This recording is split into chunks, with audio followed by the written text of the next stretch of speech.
Rampal, ça devient évident lorsqu'on réfléchit un petit peu. Comme je l'ai expliqué dans la vidéo sur laquelle je parle des impacts de la loi SRU, on est obligé à Barmentane de faire un certain nombre de logements sociaux, 340. J'ai redit et je redis qu'on n'en fera pas 340. Mais en fait, on est obligé.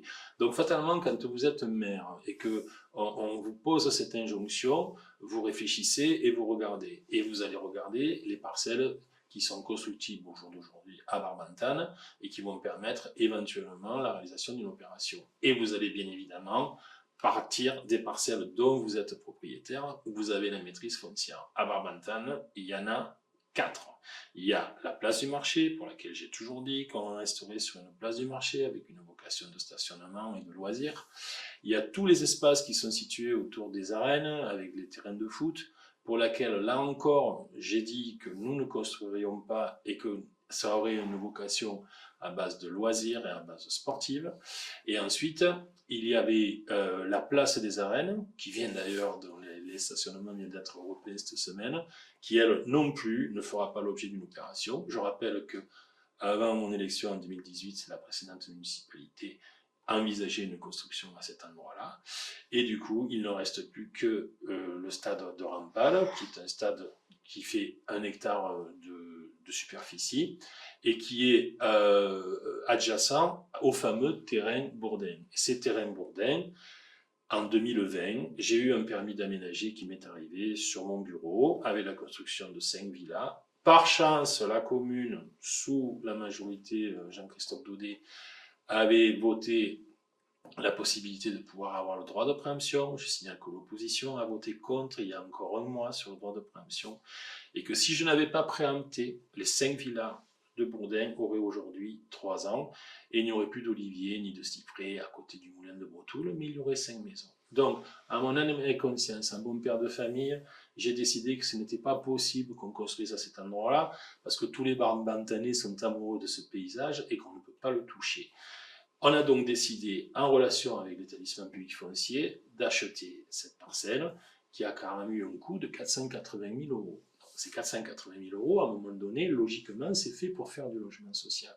Mais j'ai négocié avec l'EPF qu'on puisse acheter cette parcelle, mais qu'on ne ferait pas de logement social sur les immeubles bourdains. Par contre, effectivement, vous me voyez venir, mettez-vous d'ailleurs à ma place, si vous étiez propriétaire d'un terrain d'1 hectare à Barbantane, positionné sur la route de Frégolet, qui soit constructible, qu'est-ce que vous feriez? Vous seriez peut-être le premier à déposer un permis d'aménager et à faire quelque chose. Je précise aussi que c'est pas moi qui ai décidé que ce terrain était urbanisable. C'était déjà urbanisable dès 2010, et lorsque le PLU, à l'époque le POS, a été voté, à l'époque, M. Michel Blanc était membre du conseil municipal, et M. Michel Blanc a voté le fait que le terrain de Rampal et le terrain Bourdin seraient urbanisables. Donc c'est pas moi qui ai créé la chose. Le verre était dans le fruit déjà depuis un grand moment. De la même façon que M. Michel Blanc, lorsqu'il était adjoint à l'époque, a voté le principe du transfert de l'école vers le Séquier, en construisant sur la montagnette, et là encore une fois nous montrerons des photos. Il a voté aussi le principe de la construction de l'EHPAD à son emplacement actuel. Donc quand M. Michel Blanc me donne des leçons sur les constructions sur la montagnette, je ris doucement, et je pense que une d'ailleurs des explications qui permettent d'expliquer pourquoi on a des difficultés aujourd'hui à réactiver le centre ancien, c'est précisément parce qu'il y a eu une erreur de départ qui a été de sortir l'école du centre ancien. Si notre école était restée dans le centre ancien, je peux vous dire qu'avec l'activité qu'il y a, il y aurait eu aussi peut-être plus de facilité pour que les commerces demeurent. C'est une erreur irrémédiable, mais c'est une erreur qui ne m'incombe pas. En outre, l'opération Rampal, j'ai négocié des choses. Je peux vous dire qu'au départ, les services de l'État voulaient qu'on fasse 80 logements, qu'on soit sur du R+2, du R+3. Et je peux vous dire que ça a été une négociation qui a été quand même particulièrement farouche. Et j'ai réussi à faire en sorte qu'elle ne soit que de 48 logements, ce qui correspond d'ailleurs à la densité qu'il y a à l'hectare tout autour, ce qui fait qu'il n'y aura pas d'une trop grasse densité sur le stade de Rampal avec ces 48 logements. Dans ces 48 logements, il y a 60% de logements qui sont en accession libre, c'est-à-dire que les Barbantanais, les jeunes, les couples vont avoir la possibilité et la capacité de pouvoir acheter au village par l'intermédiaire de la mairie Le groupe supposé faire l'opération, le groupe Angelotti l'a encore confirmé, y compris en réunion publique au mois de novembre, lorsque nous l'avons organisé. Ça va donc permettre à des jeunes couples de pouvoir rester au village, pour ce qui concerne 60% de ces 48 logements. Il reste 20 logements ensuite qui sont qualifiés de sociaux. Ces 20 logements qualifiés de sociaux, il y en a 8 qui seront en accession sociale à la propriété, c'est-à-dire qu'à terme, c'est toujours pareil.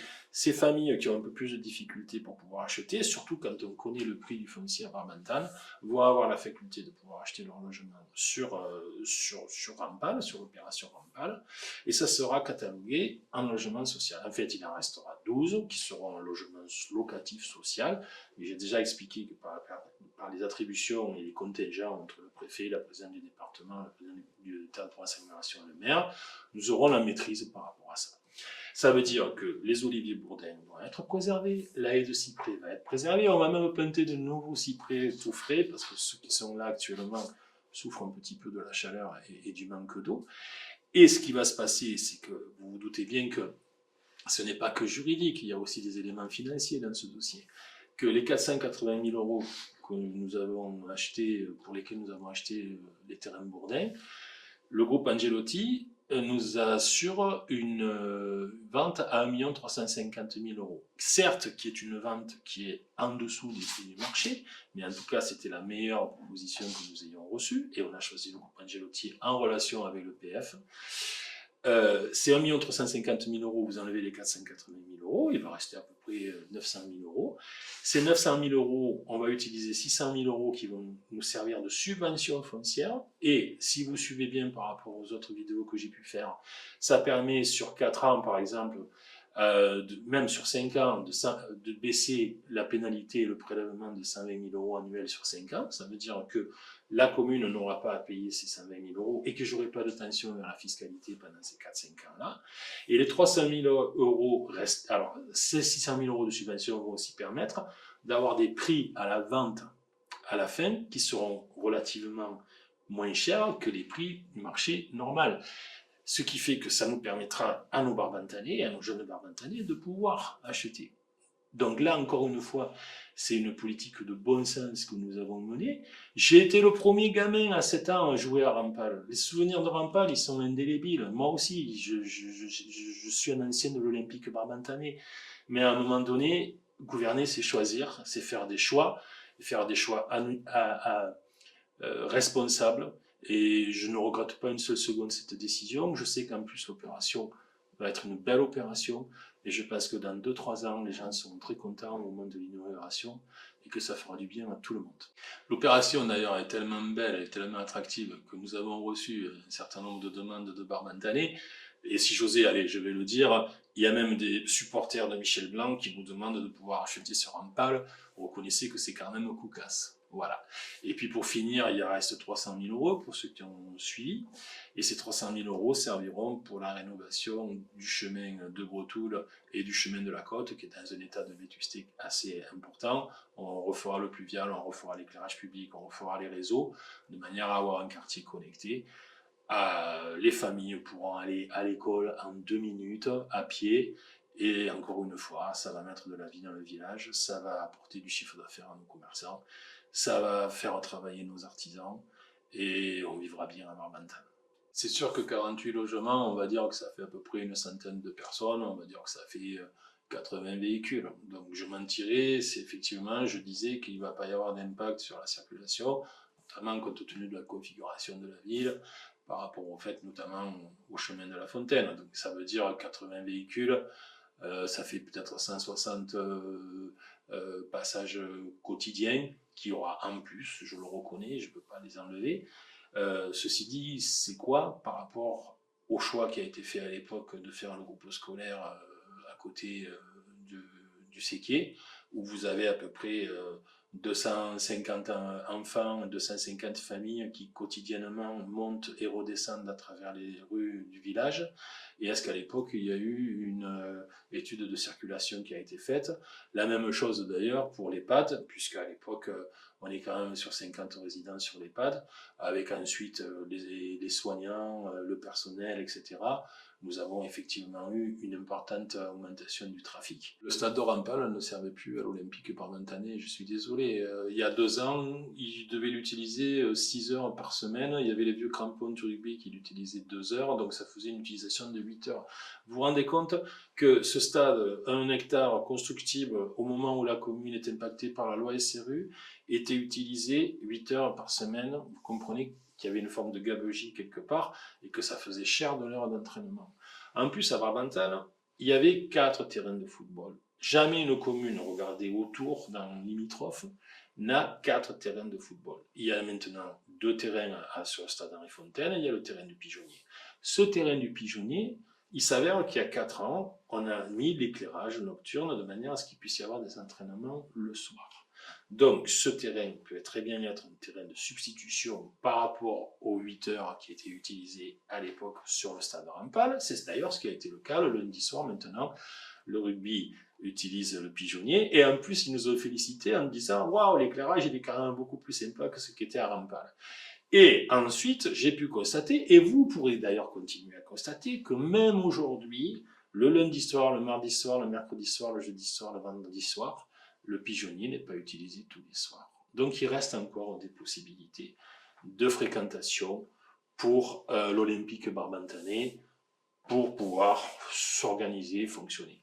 Le stade de Rampal a fait l'objet d'un avis défavorable de la commission de sécurité, je crois en 2023-2024, qui a dit que compte tenu de l'état des équipements, il n'était plus possible qu'il puisse y avoir une fréquentation du public. La Fédération française de football a considéré déjà depuis longtemps qu'il ne pouvait plus y avoir d'épreuves sportives de compétition sur ce stade.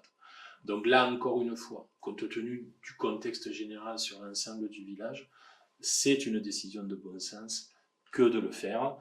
Alors, supposons que Rampal ne se fasse pas. Qu'est-ce qu'il va y avoir comme conséquence pour la commune?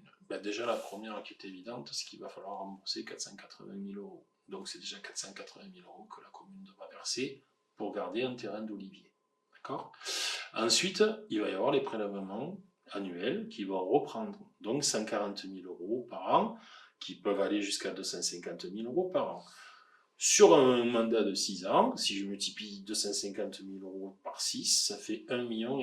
Ce 1,5 million là, c'est 1,5 million qui part en fumée, qui part pour financer du logement social à Cuges-les-Pins, à Malaucène, où vous voulez, et que les Barbantanais perdent. C'est 1,5 million d'euros, ça va être par exemple le reliquat, ce que mettra la commune avec les subventions pour réhabiliter l'église de Notre-Dame-des-Grâces. Voilà déjà une répercussion qui sera quand même importante.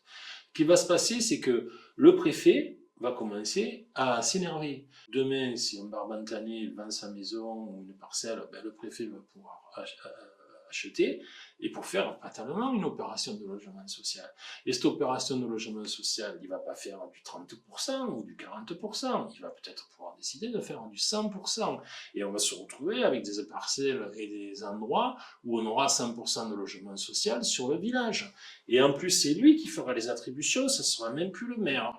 Donc voilà le risque. Le risque, il est que nous perdions complètement notre contrôle de notre politique d'urbanisation et que Barbantane, effectivement, perde finalement sa capacité à gérer son avenir. On va avoir une dépossession totale et complète de notre capacité à pouvoir maîtriser notre urbanisation, et c'est Marseille, le préfet, qui décidera de tel équipement, du nombre de logements, du nombre de R+1, du R+2, du R+3, et de qui viendra. Voilà ce qui risque de se passer si on dit non à l'État et si on a une politique jusqu'au-boutiste où l'État comprendra que finalement la ville de Barbantane ne peut rien entendre et ne peut rien comprendre.